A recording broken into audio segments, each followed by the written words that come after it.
Doctor Strange, that movie that everyone thought was gonna flop because there's no way a spiritual superhero could translate to the big screen. What? But then ended up making millions and being nominated for Academy Awards. Classic. It's strange. Maybe. Who am I to judge? We know its spirituality isn't exactly hidden. In fact, it's pretty in your face. So instead, we're gonna look at things a little differently this time around. You're not ready for that. Try me, Beyonce. At its heart, Doctor Strange is a movie about surrendering to the self, the true self. It's about a journey of transcendent understanding that is mirrored in Stephen's journey from the West to the East. Yet, perhaps one of the most amazing things about this movie lies in its depiction of spirituality from a Western viewpoint or perception, and in what way that can teach us about ourselves and our relationship with such concepts. Right from the outset, there's some kind of bias inherent in the name, Doctor Strange. It's not a story of science or anything close to what we tend to understand in the Western world. It's a bit strange. Okay, but seriously, this movie is important for a number of reasons, the least of which being that it's spirituality's grand debut in the forefront of the MCU. Up until this point, every superhero on the big screen has been the result of scientific research, some accident involving genetics, or radiation, or a great feat of engineering. There really haven't been many spiritual concepts that made it big like this.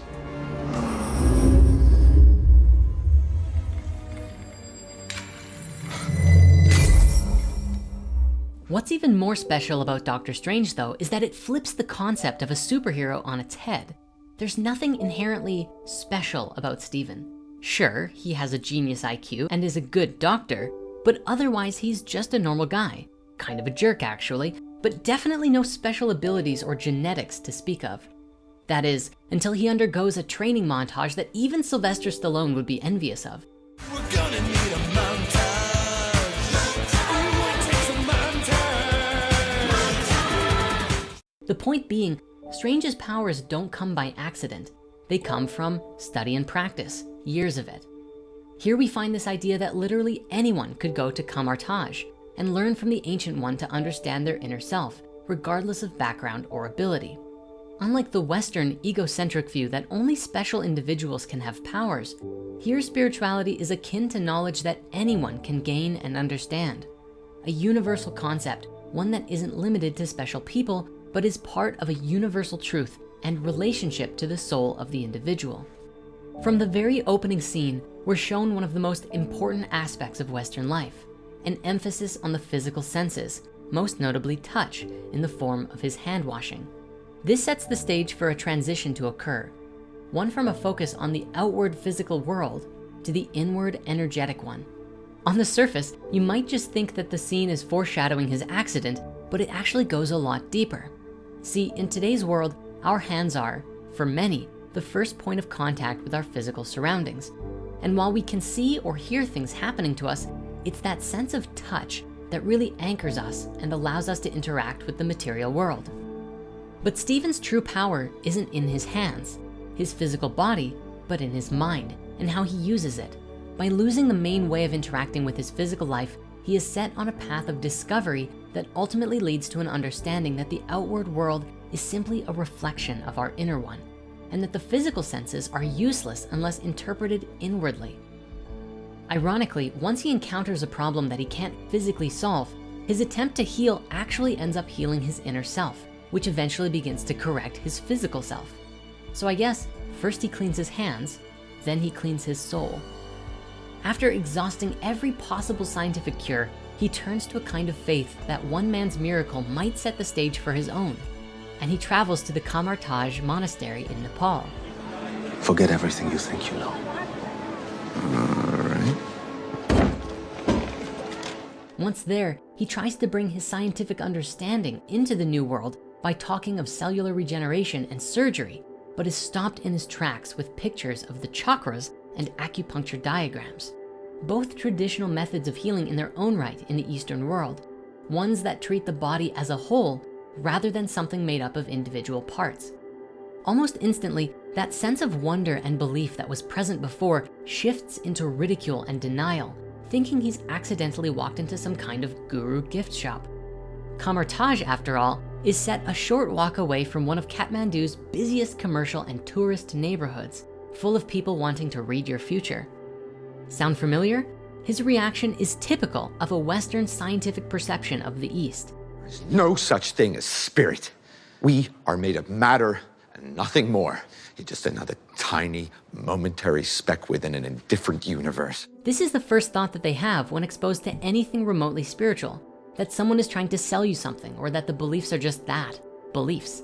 Believe me, going around talking about chakras, energy, and vibration definitely seems to get a lot of debunkery videos made about you. But isn't it interesting that concepts of spirituality in the West seems to be so firmly rooted in commercialism? And yet, material wealth seems so at odds with the core tenets of many Eastern spiritualities. In our society, spiritual knowledge is presented as something we can buy or have. And in doing so, it makes us overlook it and at times outright deny it as hearsay. One of the best scenes in the movie is his whole psychedelic trip scene during astral projection, which in itself is one of the better representations of plant medicine experiences Hollywood has ever given us. And it also marks a key shift in the story, a point where his understanding is shattered and he's quite literally pushed into this new world of the spiritual by the Ancient One. Under the surface, this speaks volumes to how we understand Eastern practices today. It emphasizes the fact that many times people almost need some kind of push or leap in that direction to even consider the possibility that there's something worth pursuing there. In honor of the magnificence of this scene, I'd like to read a short quote from the Ancient One, an invitation for all of us to connect with the fabric of reality on a deeper level. You think you know how this world works? You think that this material universe is all there is? What is real? What mysteries lies beyond the reaches of your senses? At the root of existence, mind and matter meet. Thoughts shape reality. And what happens next? As soon as Stephen gets the push, as soon as his crown chakra is blasted open, revealing that he doesn't even know what he doesn't know, he falls to his knees in complete awe and wonder and begs to be taught. It's interesting. The way that Doctor Strange becomes a superhero is very similar to Tony Stark, but traveling in the opposite direction. Where, as we explored in our Iron Man video, Tony moves from the root and up into the heart, Doctor Strange goes the other way. From the root, he moves straight to the crown, to an awareness of a higher reality, and then balances out his whole system from there. Speaking to this, there is a certain tone to the scene, and to a lesser extent, the whole movie, that to truly understand something, you must experience it for yourself. You can watch or read about others doing all of these exciting meditations and energy work, but unless you take a leap of faith and practice it yourself, thereby embodying that new paradigm within, you'll only get so far. There is also, of course, the split paradigm in how this scene was viewed by the audience. For many, it may have been a subtle wake-up call. For others, well, there's no such thing as chakras, and it's just a movie. Who are you in this vast multiverse? Mr. Strange? The fundamental difference is that we see the divine as something to be spoken about and explained in the West, whereas the Eastern philosophies teach us that there is something to be experienced from within. In a nutshell, while we may see God, practitioners can feel God. Looking to the sling ring, we see a similar idea. When Stephen first tries to use it, he is in the courtyard trying to copy everyone else.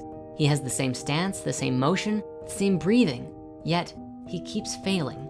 Ultimately, he approaches the task from a Western or a scientific standpoint, that everything has to make sense because we live in a replicable world where everything can be repeated to gain the same results, right? But what this section teaches us is that while that approach may work in a world where the illusion of separation is at the forefront, sometimes in order to succeed, we must flow with the river rather than beating it into submission. And that ultimately, we gain control by surrendering control. The Ancient One summarizes the difference of perspective in a simple sentence. Your intellect has taken you far in life, but it will take you no further. Silence your ego, and your power will rise. Here on the Western side of the world, there seems to be this idea that everyone in the East knows everything there is to know about spirituality. But what Dr. Strange teaches us in actuality is that experiences sometimes don't make sense to us. They defy everything we think we know and cause our mindset to drastically shift, but that's okay.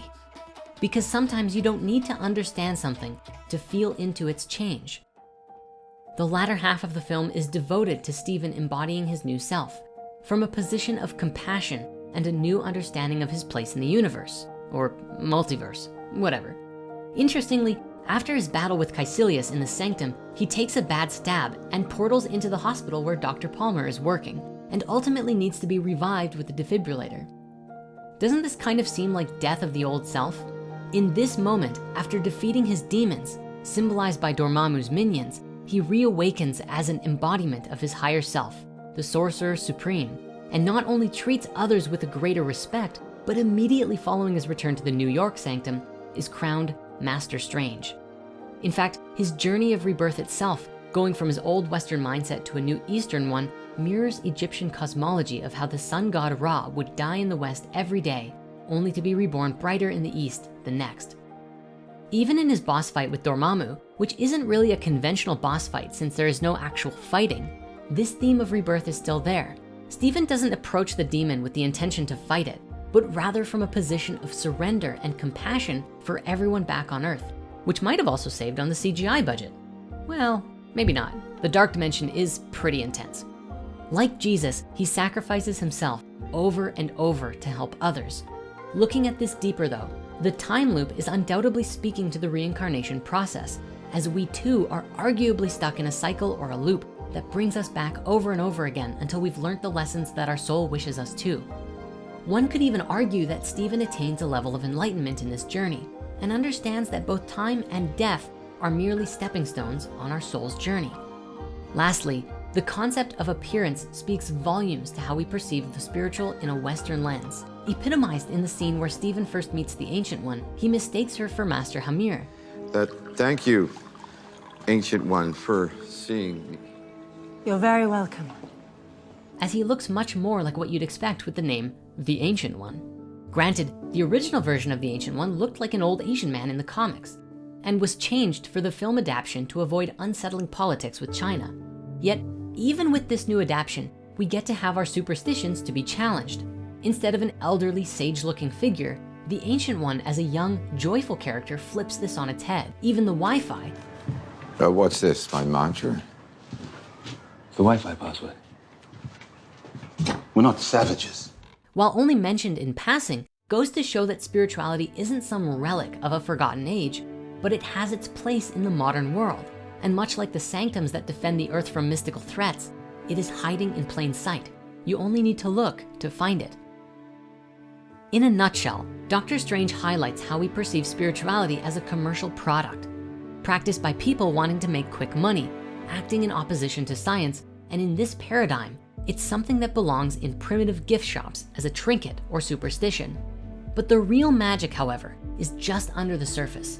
We see a notion that perhaps if you were to take a leap into the unknown, trust yourself and give it a chance, approaching from a position of surrender and curiosity rather than rigorous information and testing, you would see how little we really know, how wrong our preconceived notions are, and perhaps even how deep and profound true spirituality really is.